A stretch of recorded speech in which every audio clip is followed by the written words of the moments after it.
ሙሉ በሙሉ ወደ ኢትዮጵያ ተመልሻለሁ ከ28 ዓመታት የአሜሪካ ቆይታ በኋላ አልከን እዚሁ ጨርሳት ማትሪክን እዚሁ ትማራታለህ ሲለኝ ከአንደኛ ወደ 20 ምናምን መውጣት ጀመርኩ ዶላር ሳልበላ መሞቴ ነው አልኩኝ ስለዚህ ዝም የሌሊት ስራ ጀመርኩ ማለት ነው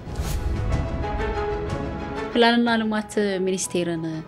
አባተ ስለሰሩበት መረጥክ አሁን እኛ ለምንድን ወደ ኋላ ምን እንመለሰው ለምን የ3000 ዓመት ታሪክ አለን ብለን ብቻ በታሪክ እንሄዳለን